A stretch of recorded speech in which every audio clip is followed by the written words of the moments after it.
하나님은 그를 데리고 어떤 골짜기로 데리고 갑니다. 그 골짜기에 보니까 해골들이 쫙 쌓여 있는데 죽은 지가 오래전 뼈가 다 말라 비틀어버진 다 죽은 뼈들이에요. 그 골짜기에 그런 죽음이 가득한 거예요. 보니까 그곳은 예루살렘. 선민들이 다 죽어버린 거예요. 그들의 속사람이 전부 다 말라 비틀어져서 그들 안에 살아있는 것이 아무것도 없는 거예요. 하나님은 그런데 그 에스겔에게 뭐라고 얘기했냐면, 얘야, 이 죽은 뼈들이 살아날 수 있겠느냐라고 물어보는 거예요. 하나님께서는 이 뼈들을 살리시겠다고 하는 거예요. 에스겔의 이 살리는 환상은 성경에 중요한 두 군데의 말씀과 연결이 되고 있습니다. 첫 번째는 창세기 2장 7절이에요. 하나님께서 흙으로 인간의 모습을 그 먼지로 만들어 놓고 생기를 불어 넣으셔서 하나님은 사람을 만드셨다, 그렇게 얘기하고 있습니다. 또 한 군데 성경 구절이 나오는데 요한복음 20장입니다. 요한복음 20장에 예수님이 부활하셔서 제자들에게, 낙심한 제자들에게 나타나서 뭐라고 말씀하세요? 성령을 받으라 말씀하시고 생기를 불어주시니까 그들이 다시 낙심한 마음들이 힘과 용기를 얻고 회복되는 모습을 보여주는 거예요. 온 세상 여기저기에서 가쁜 숨을 몰아쉬고 있는 수많은 사람들을 우리가 봅니다. 생기가 부족한 거예요. 어떻게 해야 생기가 부어질까요? 어떻게 해야 마른 뼈들이 살아날까요? 어떻게 해야 회복이 있을까요? 오늘 말씀에 보니까 그 방법은 딱 두 가지예요. 첫 번째, 말씀을 들려주는 겁니다.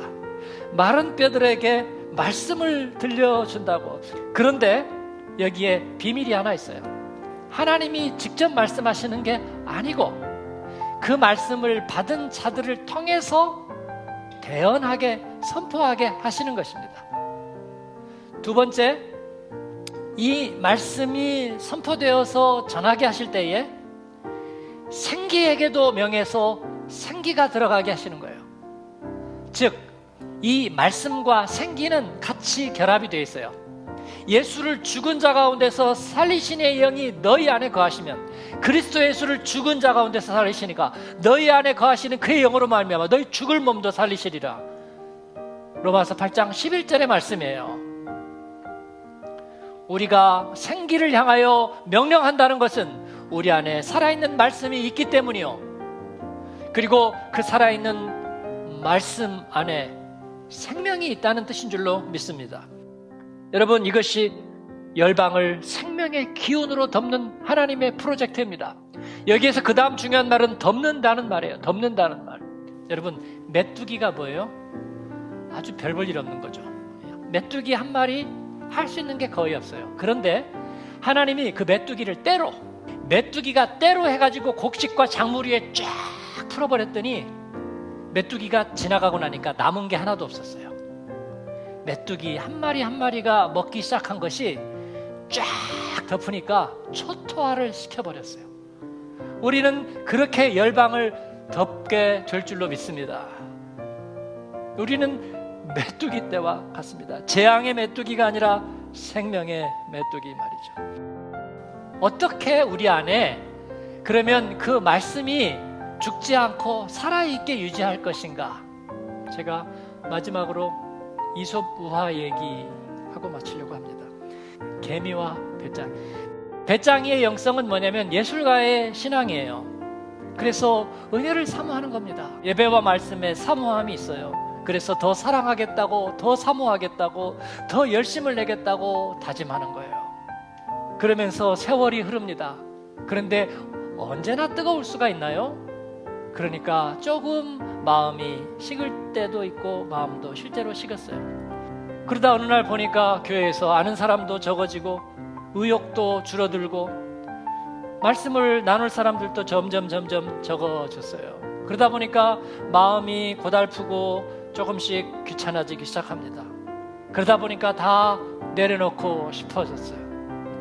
이 사람은 언제나 사모함이 있고 뜨거움이 있었던 사람이에요. 그래서 저는 배짱이 영성이라고 말씀드리고 싶은 거예요. 근데 뭐가 남았느냐고요. 뭐가 남았느냐고요.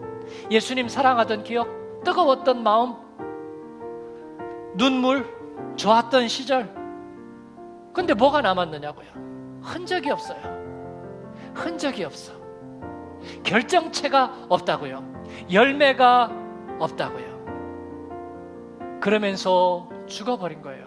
개미는 소심하고 단순한 신앙입니다. 자기가 뭘 대단하게 믿은 게 아니에요. 그냥 갈까 말까 망설이는데 누가 가자 그러니까 에라 가자 하고 가서 이렇게 앉아있다가 얼떨결에 은혜를 받은 사람이에요. 가랑비에 옷 젖듯이 은혜가 스며 들어온 것 뿐이에요. 모범이 될 만한 성도들 그냥 조금씩 따라서 한 것 뿐이에요. 그런데 그러다 보니까 자기에게 그렇게 영향을 주고 앞에서 간증하고 멋지게 쓰임 받던 분이 어느 순간에 보니까 얼굴이 식어 있는 것을 본 거예요. 내게도 저런 겨울이 찾아올까? 그러나 나에게도 겨울이 찾아온다면 나는 저러지 않아야 될 텐데 어떻게 해야 될까 생각하다가 이 개미신앙은 그렇게 마음을 정한 거예요. 말씀의 은혜를 받을 때마다 거기에다가 표를 해놓자 지워지지 않고 사라지지 않을 열매를 하나씩 만들어서 올려드리자, 그렇게 작정을 하는 거예요. 그래서 받은 은혜 하나 있을 때 거기에다가 섬김 하나, 받은 말씀 은혜 있을 때 거기다가 그 말씀을 전해주는 딜리버리 하나, 기도한 것이 응답됐다고 얘기해주면 나도 누군가의 기도에 나도 그렇게 응답할 수 있도록 나도 이런 일에 응답으로 써주세요. 하나님께 표를 해 놓는 거예요. 사랑하는 여러분, 이 개미의 영성은 무너지지 않을 것입니다. 저희 한마음교회 영성은 바로 이 개미의 영성을 담자는 거예요. 세상을 우리가 바꾸겠느냐고요? 그건 모르겠습니다, 여러분. 이 세상의 교회가 다시 살겠느냐고요? 그런 어려운 얘기는 저에게 물어보지 마세요. 우리 안에 살아있는 말씀으로 우리는 선포할 뿐입니다. 우리의 복음의 말씀을 우리는 감정이나 생각에 담지 않고 우리의 손과 발에 담아서 개미처럼 전하고 전하는 것입니다. 또 열매를 만들고 섬김으로 서우고 하나님 앞에 증거로 올려드리는 거예요. 올해 한 해 그렇게 주실 간증들이 몹시 기대가 됩니다. 우리들은 메뚜기 떼입니다. 그리고 우리는 개미의 영성입니다. 우리 안에 말씀이 살아있으면 살아있을 때 만족하지 않고 표를 세워서 전하겠습니다. 그리고 그 전한 말씀이 또 다른 생명이 되고 또 생명이 되게 하겠습니다.